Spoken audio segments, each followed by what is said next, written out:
গৌৰৱ গগৈৰ বিষয়ে মোক ইমান ক'বলৈ মানা কৰা হৈছে, কাৰণ গৌৰৱ গগৈৰ কৈও লাভ নাই, গৌৰৱ গগৈ একো উত্তৰো নাই আৰু চালে বেলাই কোবাই পেলাই উত্তৰ দি আছে। সেইকাৰণে গৌৰৱ গগৈ কি ক'মনো, এতিয়া যদি সতীৰ্থসকলৰ এজন এজনকৈ এৰি গৈ আছে, সতীৰ্থসকলে তেওঁক এৰি গৈ আছে, তেওঁ কিবা এটা মানে তেওঁ যিটো ভাবিছিলে সৰ্বভাৰতীয় নেতা, এতিয়া সৰ্বভাৰতীয় নেতাৰ পৰা তালিকাৰ পৰা কৰ্তন হ'ল তেওঁৰ নাম। এতিয়া যিটো আমাৰ বিভিন্ন ৰাষ্ট্ৰলৈ যোৱা কথা আছিলে, সাংসদসকলৰ তালিকাত তেওঁৰ নামটো বাদ পৰিল।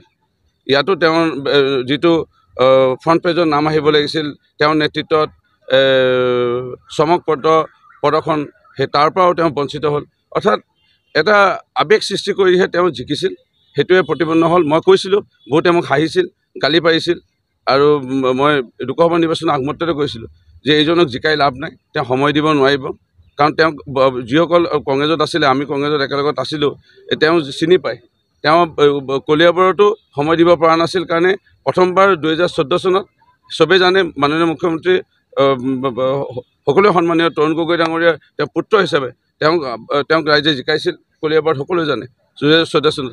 2019 চনৰ বিষয়ে সকলোৱে জানে যে যিসমূহ খিলঞ্জীয়া মূলৰ লোক বা অসমীয়া মূলৰ লোক থকা সমষ্টি, আজি চৰুপথাৰে হওক, আজি গোলাঘাটে হওক, খুমটাই হওক, দেৰগাঁও হওক, কলিয়াবৰ পৰ্যন্ত আজি 7টামান সমষ্টিৰ পৰা তেওঁ ভোটে নাপালে, তেওঁ হাৰিছে। ৰেকৰ্ড চক 2019 চনত মাত্ৰ 2টা নে 3টা সমষ্টি, ৰূপহী, এই চামগুৰি, য'ত আমি সকলোৱে জানো কোন মানে জাতি জনগোষ্ঠীৰ বা ধৰ্মীয় লোকৰ সংখ্যা অলপ বেছি সেই সমষ্টিকেইটাত ৰাইজে অলপ ভোট দিয়া, অলপ বেছিকৈ ভোট দিয়াৰ কাৰণে অলপ ভোটত তেওঁ 2019 চনত জিকিছিল।